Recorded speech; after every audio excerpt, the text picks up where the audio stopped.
Hello and welcome to Decent Net Achievers. So कैसे सब लोग, आई होप सब ठीक होंगे, सब बढ़िया होंगे।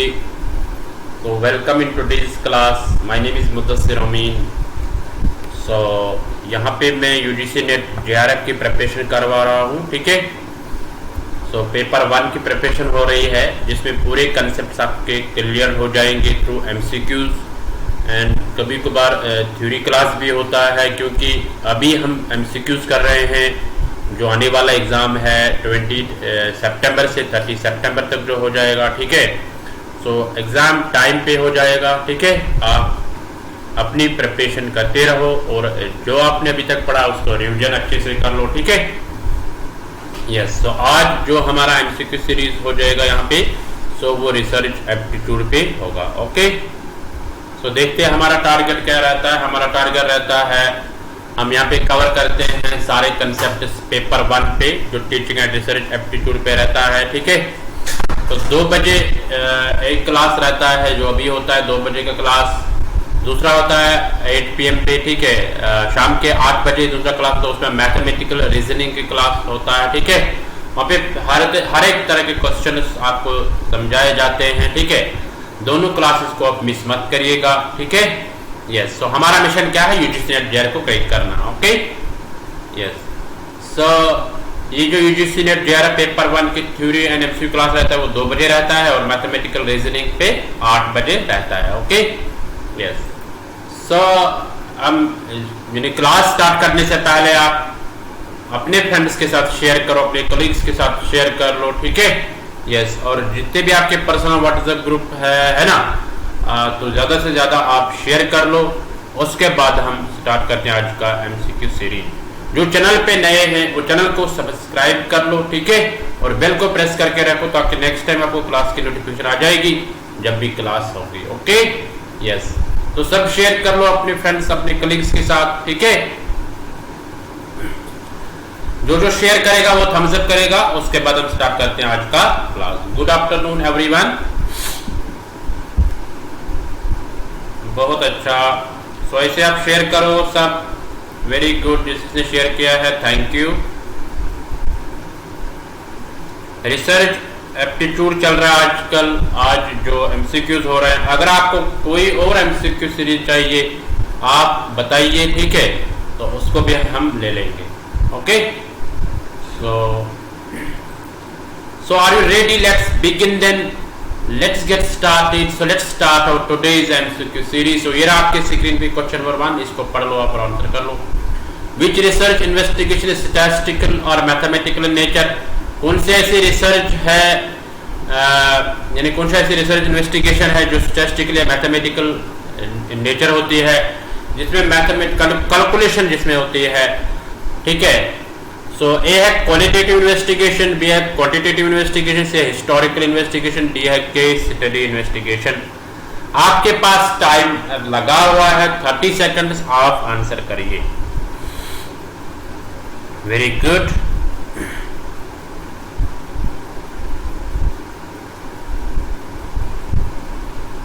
सबको का आंसर आना चाहिए, बहुत अच्छा, तुरंत आंसर करिए आप।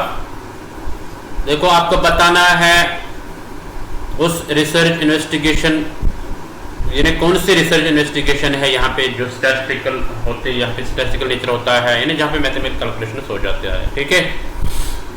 सो देखते हैं इसका आंसर क्या होगा।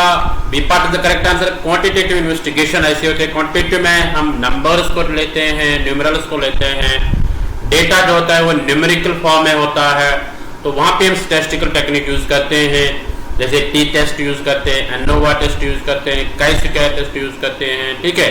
सो ये ध्यान में रखना आप कि जो भी क्वांटिटेटिव इन्वेस्टिगेशन होती है वहां पे मैथमेटिकल कैलकुलेशन जरूरी होती है, okay. So I hope you got it about this. तो चलते हैं क्वेश्चन नंबर 2 पे, इसको पढ़ लो और आंसर कर लो। Who created the term action research? Action research किसने दे दी है, यहाँ पे आपको बताना पड़ेगा। क्लर्क हॉल, जीन पियाजे, कर्ट लेविन, बंडूरा। सबों का आंसर आना चाहिए। Very good. देखो, आप क्वेश्चन को अच्छे से पढ़िए, ठीक है, कोई दिक्कत नहीं है, मैं आपको समझाता भी हूँ। आप खुद भी पढ़िए, ठीक है, हिंदी में भी है। सो ज़्यादा डिफिकल्ट क्वेश्चन ये वाला नहीं है। तो इसका आंसर देखते हैं, थोड़ा 10 सेकंड और ले लेंगे इसमें से। चलो, जो चैनल पे नए हो चैनल को सब्सक्राइब कर लो, ठीक है, और बेल को प्रेस करके रखो ताकि नेक्स्ट टाइम आपको नोटिफिकेशन मिल जाएगी। तो और जिन्होंने ऑलरेडी सब्सक्राइब किया वो लाइक कर लो क्लास को, ठीक है। यस, आपका लाइक, अगर आपको लगता है कि लाइक करने के लायक है तब लाइक कर सकते हैं आप, ठीक है। तो देखते हैं इसका आंसर क्या होगा। C part is the correct answer. Kurt Lewin, action research दिया है किसने? कर्ट लेविन ने, ठीक है, ये ध्यान में रखना आप। सो देखते हैं थोड़ा सा। 1944 में कर्ट लेविन जो प्रोफेसर था MIT में, MIT का फुल फॉर्म है मैसाचुसेट्स इंस्टीट्यूट ऑफ टेक्नोलॉजी, जो USA की है, ठीक है। तो वहां पे ये था प्रोफेसर, और उसने वहां पे एक टर्म दे दिया एक्शन रिसर्च। तो उसकी वर्क में एक्शन रिसर्च जो था, काम क्या था उसका, उसने एक्शन रिसर्च का यूज किया है, वो था action research and minority problems, action research और माइनॉरिटी प्रॉब्लम्स, जो पब्लिश किया गया 1946 में, ठीक है।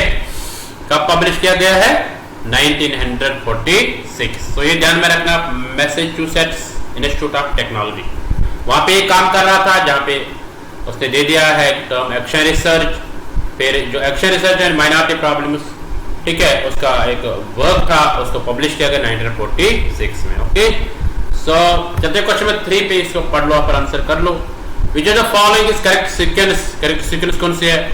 A plan, observe, act, reflect. B a plan, act, reflect, observe. C a plan, act, observe, reflect. D a act, plan, observe, reflect. आपके पास time है, आप आंसर करिए।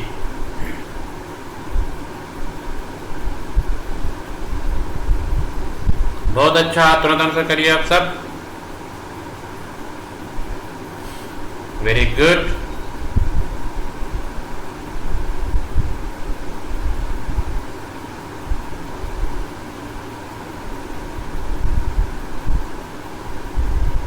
चलो देखते हैं इसका आंसर क्या होगा। C part is the correct answer. तो सी पार्ट क्या है? Plan, act, observe, reflect in a POR, PAOR, P for plan, A for act, O for observe, R for reflect, PAOR, PAOR, PAOR, ठीक है। Plan, act, observe, reflect जो है ये correct sequence, ठीक है, ये ध्यान में रखना आप। So I hope you got it. चलते हैं क्वेश्चन नंबर 4 पे, इसको पढ़ लो और आंसर कर लो आप। Marketing research is an example of which research? Marketing research जो है, अगर हम ये एग्जांपल के तौर पर ले लेंगे तो ये किस टाइप का रिसर्च की एग्जांपल है, ठीक है। क्या ये बेसिक रिसर्च के एग्जांपल है, क्या हिस्टोरिकल रिसर्च के, या एक्शन रिसर्च, या अप्लाइड रिसर्च? आप आंसर करिए, ज्यादा टाइम नहीं ले लेंगे, ये इजी क्वेश्चन है ना।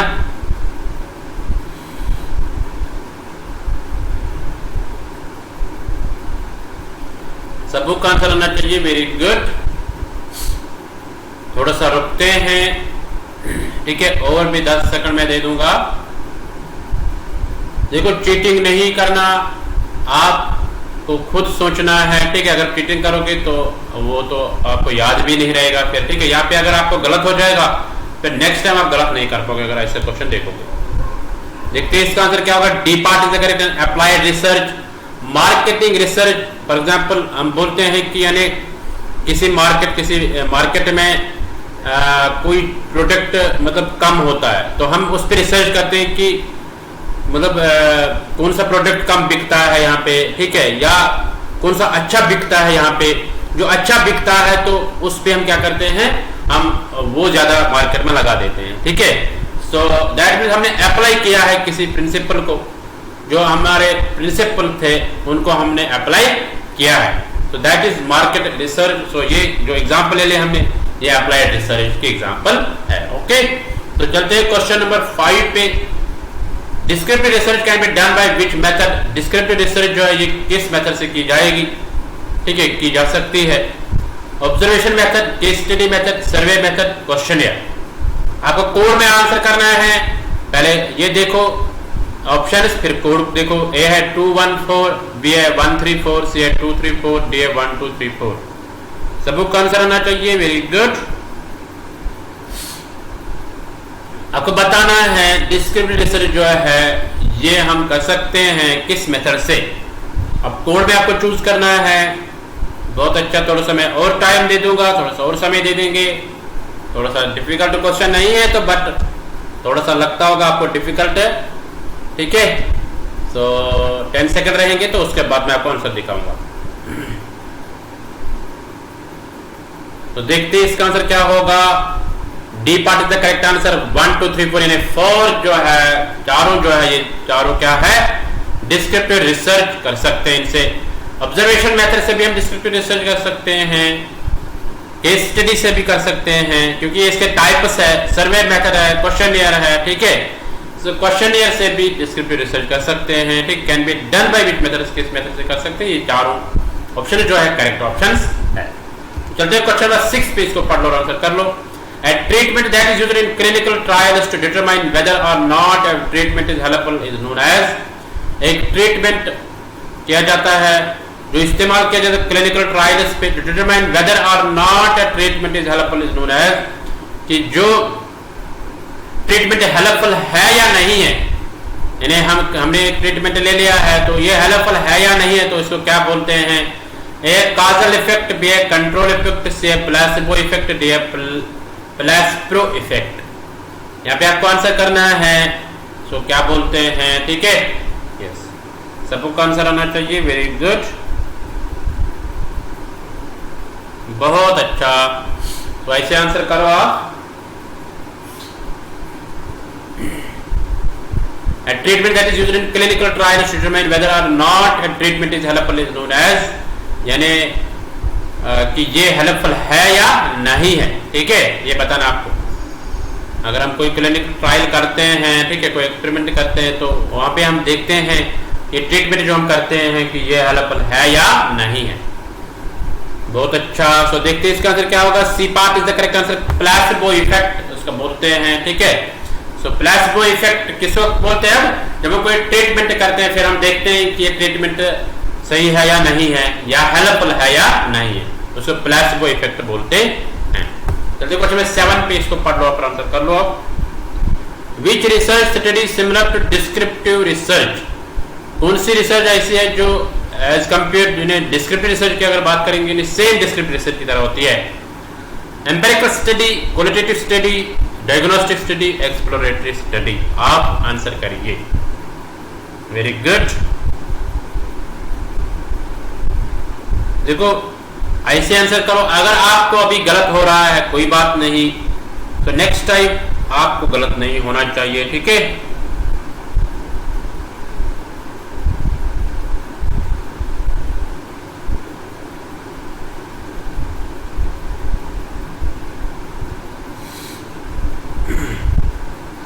सबको का आंसर आना चाहिए। Very good.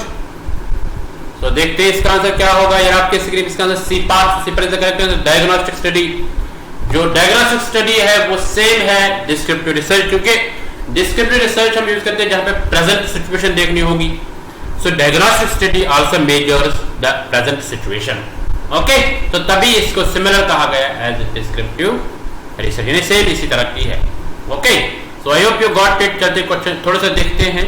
डायग्नोस्टिक स्टडी जो है ये सिमिलर है किससे, descriptive research, with the purpose of figuring out what is going on, कि क्या हो रहा है, what is the source of this and what can be done to prevent it, क्या इसका सोर्स क्या है, इसको प्रिवेंट कैसे कर सकेंगे। It is goal is to figure what is causing the problem and providing suggestions what can be done about it। So इसमें गोल जो है यही है कि यानी what is causing the problem, problem कैसी हो रही है, एंड प्रोवाइडिंग सजेशंस, इसमें सजेशंस प्रोवाइड किए जाते हैं what can be done about it, इसके साथ क्या किया जाए।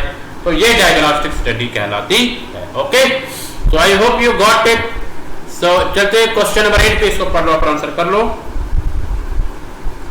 इन which type of research why the hypothesis optional, यानी किस रिसर्च में हाइपोथेसिस ऑप्शनल रहती है, हाइपोथेसिस जरूरी नहीं होती, यानी ऑप्शनल रहती है। Descriptive research, ex post facto research, historical analytical research, या नन ऑफ दीज, इनमें से कोई नहीं, ठीक है। नोटा। सो आप आंसर करिए, आपके पास टाइम है। किसमें हाइपोथेसिस ऑप्शनल रहती है ये आपको बताना है। बहुत अच्छा, तुरंत आंसर करिए।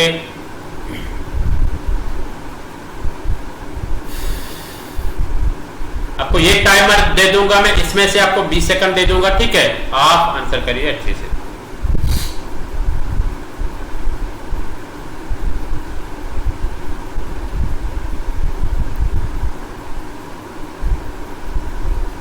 अभी 10 सेकंड बाकी रहेंगे, फिर मैं आपको आंसर दिखाऊंगा। तो ये रहा आपके सिग्निफ, इसका सी पार्ट सी पार्ट के हिस्टोरिकल एनालिटिकल रिसर्च। तो हिस्टोरिकल एनालिटिकल रिसर्च जो है ये वो रिसर्च है जहां पे हाइपोथेसिस जो है जरूरी नहीं होती है, या हम बोलेंगे ऑप्शनल होती है। अगर आप बना लोगे भी कोई बात नहीं, अगर आपने नहीं बनाया तो कोई मतलब इसमें डिफरेंस नहीं पड़ती है। Okay, so I hope you got to. चलते क्वेश्चन 9 पे, इसको पढ़ लो, आंसर कर लो। Sample is referred to as sample किसको बोलते हैं? A subset of data. क्या है? डेटा का एक पार्ट होता है।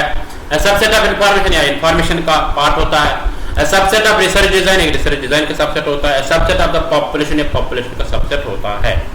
आप आंसर करिए, आप के पास टाइम है, आप आंसर करिए।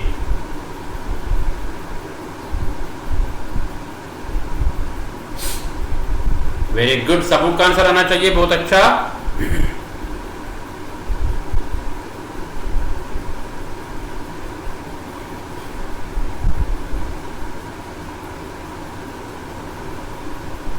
Very good. सो देखते हैं इसका आंसर क्या होगा। ये रहा आपके स्क्रीन पे इसका answer, D part is the correct answer. Subset of the population, यानी ये पॉपुलेशन का एक पार्ट है, ठीक, सबसेट है। So I hope you got it. चलते क्वेश्चन नंबर 10 पे, इसको पढ़ लो, आंसर कर लो। When a researcher rejects the null hypothesis when it is true, जब एक रिसर्चर रिजेक्ट करता है नल हाइपोथेसिस को जब ये ट्रू होती है, इट इज कॉल्ड एज, इसको क्या बोलते हैं? Type 2 error, type 1 error, no error, sample error. ठीक है, यानी जब एक रिसर्चर रिजेक्ट करता है नल हाइपोथेसिस को जब वो ट्रू होती है, सच होती है, इट इज कॉल्ड एज, इसको क्या बोलते हैं?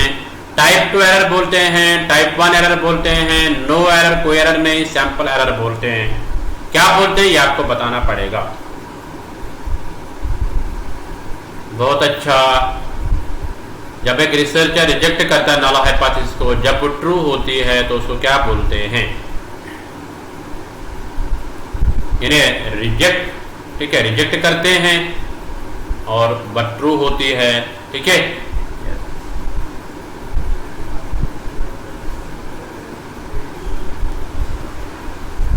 तो देखते हैं इसका आंसर क्या होगा। B part is the correct answer, type 1 error कहते हैं। तो टाइप 1 एरर क्या है, मैं आपको एक सिंपल सी भाषा में समझाऊंगा। टाइप 1 एरर क्या होता है? फॉर एग्जांपल आपको एक एप्पल बॉक्स मिला है, ठीक है। अब जो एप्पल बॉक्स जो है वो है मतलब अच्छी क्वालिटी का, उसमें वेल क्वालिटी है, मतलब बढ़िया क्वालिटी का है, ठीक है।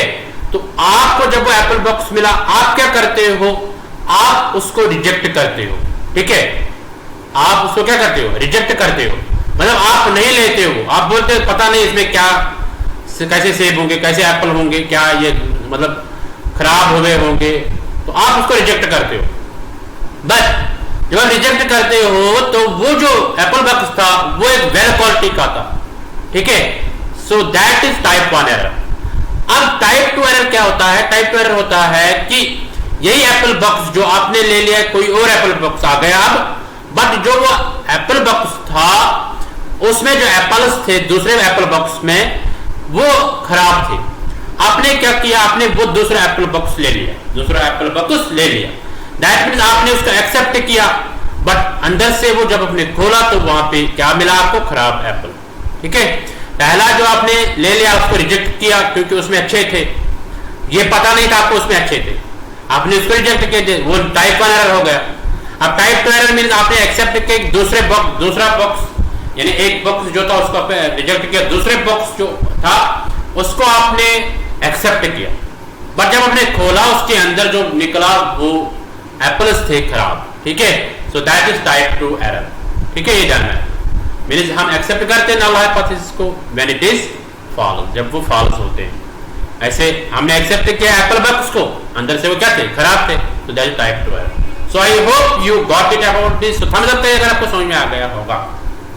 Very good. तो ये एग्जांपल आप भूलना नहीं, ठीक है। So B part is the correct answer. सो जब हम रिजेक्ट करते हैं एप्पल बॉक्सेस को, है ना, या नल हाइपोथेसिस को, तो जब वो अंदर से क्या होती है? फाइन क्वालिटी का होता है। चलते हैं क्वेश्चन नंबर 11 पे, इसको पढ़ लो और आंसर कर लो। A list of references found at the end of a document is called as, एक लिस्ट ऑफ रेफरेंसेस जो होती है, जो हम देखते हैं end of a document, document के लास्ट पे देखते हैं रेफरेंसेस को, तो उसको क्या बोलता है? Manual, database, context, bibliography. सबका आंसर आना चाहिए। Very good. List of references हम देखते हैं एंड ऑफ ए डॉक्यूमेंट, जो डॉक्यूमेंट है उसके एंड पे, तो उसको क्या बोलते हैं? मैनुअल बोलते हैं, डेटाबेस बोलते हैं, कंटेक्स्ट बोलते हैं या बिब्लियोग्राफी बोलते हैं। सबका आंसर आना चाहिए। Very good.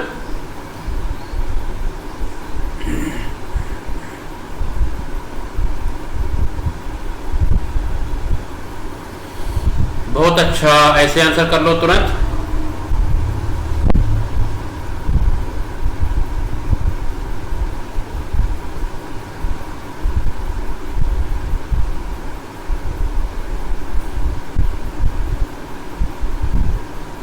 तो देखते हैं इसका आंसर क्या होगा। D part is the correct answer. Bibliography इसको बोलते हैं।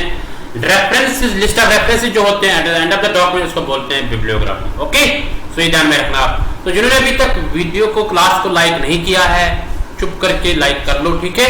यस। सो चलिए क्वेश्चन नंबर 12 पे इसको पढ़ लो आप और आंसर करिए।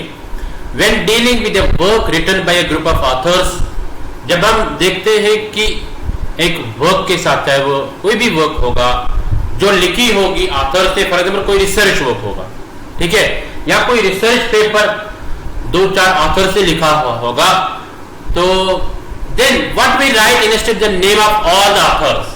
क्या लिखेंगे हम जब बहुत सारे ऑथर्स में आ जाएंगे, 2-4 ऑथर्स होंगे, ठीक है, उसके बदले हम क्या लिखेंगे जो बाकी ऑथर्स है, ठीक है? ए लॉक्सिट, एबेड, एटल, ऑप्सिट। आप आंसर करिए, ठीक है?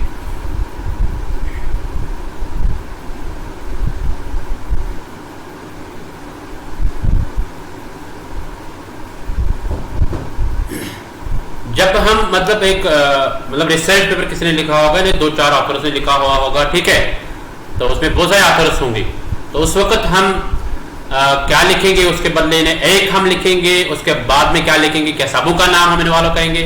तो देखते हैं इसका आंसर क्या होगा।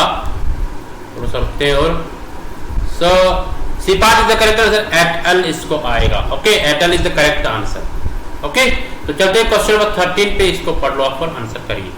When someone steals someone else's ideas or words without giving them credit, it is called as, यानी जब कोई यानी किसी के आइडियाज लेता है, किसी के वर्ड्स को लेता है, ठीक है, हाँ, जो उसने शब्द बोले हुए होंगे, है ना, या उसके शब्द जो किसी मतलब वर्क में होंगे, तो उसने उसको चुराया होगा, यानी उसने यूज किया उसको विदाउट गिविंग देम क्रेडिट, उसने उनको क्रेडिट देने के बगैर ही उसको यूज किया, उसको क्या बोलते हैं?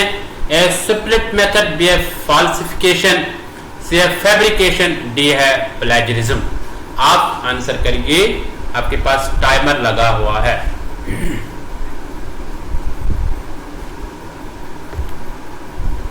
बहुत अच्छा।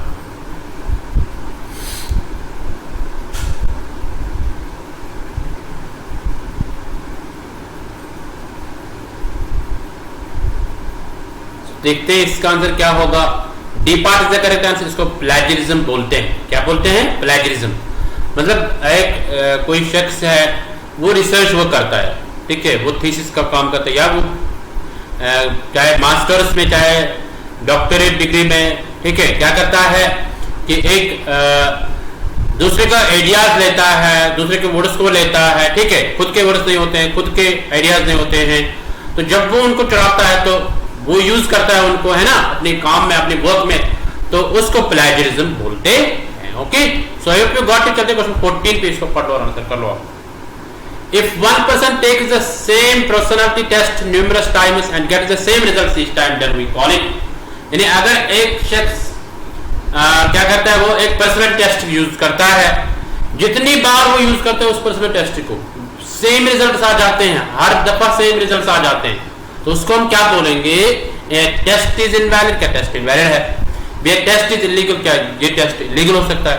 टेस्ट इज रिलायबल, ये रिलायबल, ये ट्रस्टवर्दी है, एक्यूरेसी में है।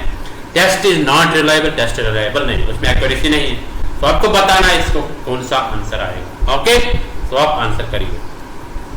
Very good. जब एक शख्स एक पर्सनल टेस्ट यूज करता है, जितनी बार वो यूज करते हैं सेम रिजल्ट्स आ जाते हैं, ठीक है, उसको क्या बोलते हैं?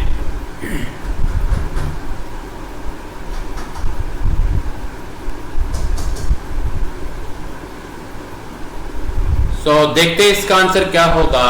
सी part is the correct answer. C part का टेस्ट इज रिलायबल, टेस्ट क्या है, रिलायबल है। ओके, सो ये आप ध्यान में रखना।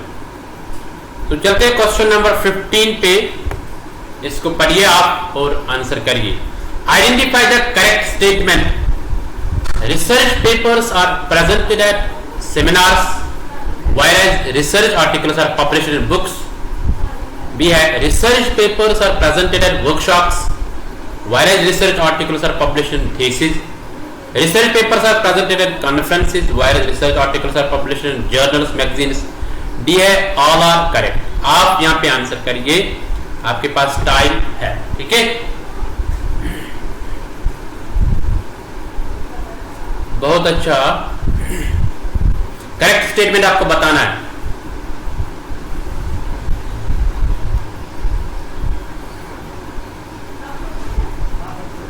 सो देखते हैं इसका आंसर क्या होगा। C part is the correct answer. Research papers are presented conferences, यानी जो रिसर्च पेपर्स कॉन्फ्रेंसेस में, मतलब रिसर्च पेपर जो है कॉन्फ्रेंसेस में इसको प्रेजेंट किया जाता है। Whereas research articles are published in journals, magazines, जो रिसर्च आर्टिकल्स जो होते हैं इसको पब्लिश किया जाता है किसी जर्नल में या किसी मैगजीन में। ये ध्यान में रखना, ये वाला ऑप्शन करेक्ट है। बाकी जो research papers are presented seminars whereas research articles are published in books, देखो ये पहला इसको थोड़ा सा ठीक है। उसके बाद कह रहे हैं रिसर्च आर्टिकल जो है उसको पब्लिश किया जाता है बुक्स में। बुक्स में नहीं किया जाता है, बुक्स में कोई मतलब एक टॉपिक होगा वो उसमें पब्लिश किया जाता है, बट रिसर्च आर्टिकल पब्लिश नहीं किया जाता है एक बुक में। इस तरह बी है research papers are present at workshops, workshop में प्रेजेंट ही नहीं किए जाते हैं, ठीक है, तो हो गया गलत यहाँ से। तो C part is the correct answer. Okay, तो चलते हैं क्वेश्चन नंबर 16 पे, इसको पढ़ लो और आंसर कर लो। In which method the same test is given to the same people after a period of time. इस मेथड में सेम टेस्ट दिया जाता है लोगों को, ठीक है, यानी सेम पीपल जो होंगे, सेम टेस्ट होता है, एक जैसे लोग होते हैं ना, उनका कैरेक्टरिस्टिक सेम होते हैं आफ्टर पीरियड ऑफ टाइम, कुछ वक्त के बाद। इसको क्या बोलते हैं, separate half method, B a parallel form, C test retest method, D all of these.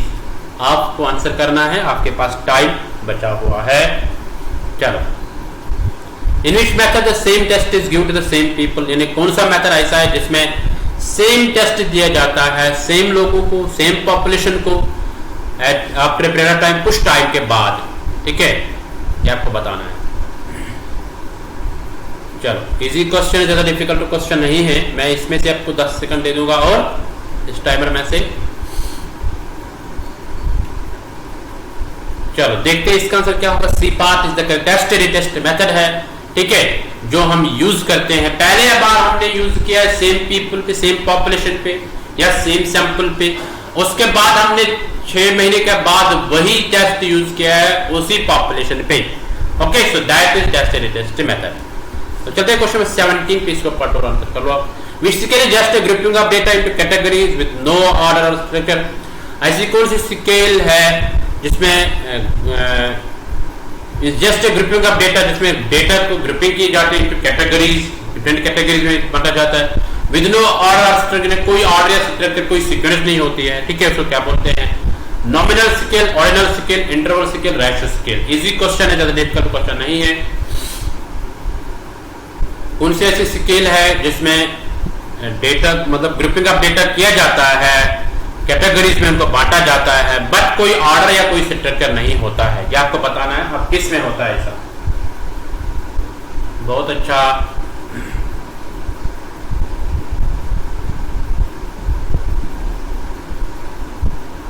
तो देखते हैं इसका आंसर क्या होगा। थोड़ा सा रुकते हैं और देखो, आप दूसरे से कॉपी मत करो, आप अपने माइंड से ले लो, ठीक है, जो अपने माइंड कहता है आपको वही आंसर करो। देखते हैं इसका आंसर क्या होगा। A part is the correct nominal scale इसको बोलते हैं कि जिसमें कैटेगरीज बनते हैं।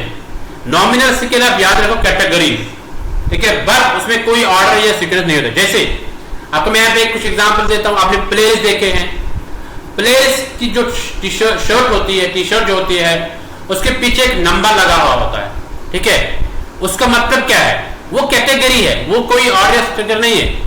किसी का 26 लिखा होता है, किसी का 2, किसी का 10, किसी का 15, तो दैट मीन्स कि वो 15 नंबर पे नहीं है या 2 नंबर या 26 नंबर पे नहीं है, डायट मीन्स वो कैटेगरी है, ठीक है, हाँ, उसमें कोई ऑर्डर या सब्ट्रैक्टर नहीं होती है, ठीक है।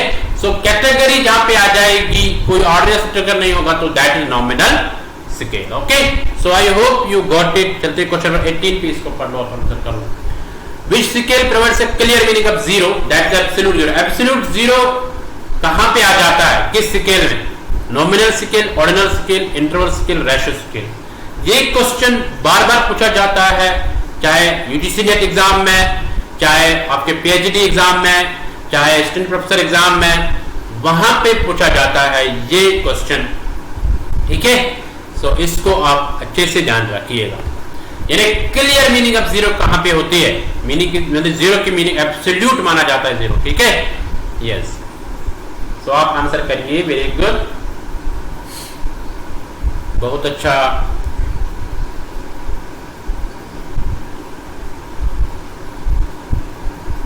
तो देखते हैं इसका आंसर क्या होगा। D part is the correct answer, ratio scale, यानी लास्ट स्केल जो होते हैं, पहले नॉमिनल, उसके बाद ऑर्डिनल, उसके बाद इंटरवल, उसके बाद रेशियो।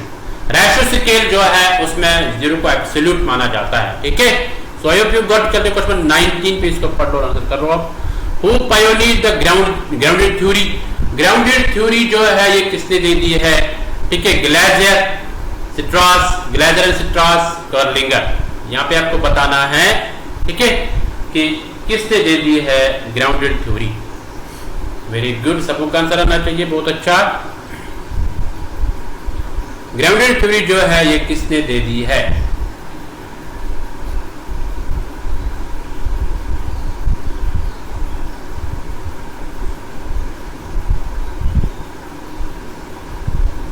सबको का आंसर आना चाहिए, बहुत अच्छा। सो देखते हैं इसका आंसर क्या होगा। ये आपके स्क्रीन पे इसका सीपात, ग्लेजर, स्ट्रॉस जो है दोनों ने ग्राउंडेड थ्योरी को डेवलप किया है, उन्होंने इसको दे दिया है, ठीक है। तो ध्यान में रखना आप। तो चलते क्वेश्चन नंबर 20 पे, इसको पढ़ लो, आंसर कर लो। Which of the following is an inductive technique? Inductive technique कौन सी है? In which the focus shift from specific to the general, जिसमें फोकस स्पेसिफिक टू जनरल या पर्टिकुलर टू जनरल हम कहेंगे जाता है, फोकस जो जाता है वो पर्टिकुलर टू जनरल जाता है। या नैरेटिव रिसर्च बाय एथनोग्राफी से grounded theory, dear none of these. आप आंसर करिए, आपका आंसर जो है वो इंपॉर्टेंट है, ठीक है। सो सबको का आंसर आना चाहिए, वेरी गुड। इंडक्टिव टेक्निक कौन सी है? Narrative research, ethnography, grounded theory, none of these. Very good.